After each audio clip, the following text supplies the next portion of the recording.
सब कुछ तुम्हारे हाथ में है। एक प्रेरणादायक कहानी। एक समय की बात है, एक आदमी कई दिनों से रेगिस्तान में भटक रहा था। चारों तरफ दूर दूर तक सिर्फ तपती रेत थी। न कोई पेड़, न कोई छाया, न पानी की एक बूंद। तेज धूप में चलते चलते वो थक चुका था। उसके मन में गुस्सा भर गया। उसने आसमान की ओर देखा और चिल्लाकर कहा, हे भगवान, आपने इस जगह को इतना बंजर क्यों बनाया? अगर यहां पानी होता तो ये रेगिस्तान भी हरा भरा हो सकता था। इतना कहकर वो आगे बढ़ने लगा। कुछ ही दूर जाने पर उसकी नजर अचानक एक पुराने कुएं पर पड़ी। वो हैरान रह गया। वो तो वर्षों से इस रास्ते से आता जाता था, लेकिन उसने कभी वहां कुआं नहीं देखा था। वो दौड़कर कुएं के पास पहुंचा। कुआं पानी से लबालब भरा हुआ था। उसने खुशी से आसमान की ओर देखा, लेकिन फिर शिकायत करने लगा।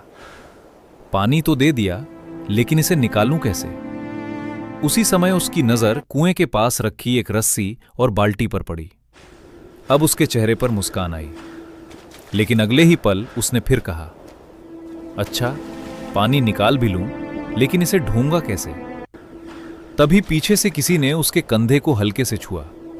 उसने मुड़कर देखा, एक ऊंट उसके पीछे खड़ा था। अब उसके पास पानी भी था, बाल्टी भी, रस्सी भी और पानी ले जाने के लिए ऊंट भी। लेकिन तभी उसके मन में एक और डर आ गया। अगर मैं यहां रुक गया तो कहीं मुझे इस रेगिस्तान को हरा भरा बनाने की जिम्मेदारी ना उठानी पड़े। ये सोचकर वो तेजी से वहां से आगे बढ़ गया। तभी हवा के साथ उड़ता हुआ एक कागज उसके पैरों से आकर चिपक गया। उस पर लिखा था, मैंने तुम्हें पानी दिया, उसे निकालने के लिए बाल्टी और रस्सी दी, उसे ले जाने के लिए ऊंट भी दिया।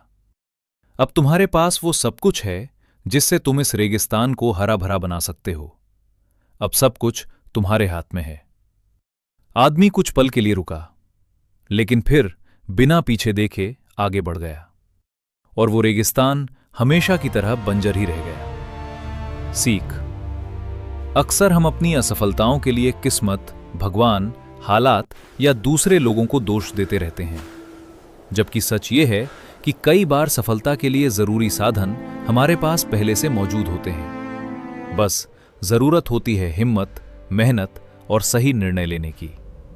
याद रखिए, भगवान अवसर देता है, लेकिन उसे सफलता में बदलना हमारे अपने हाथ में होता है।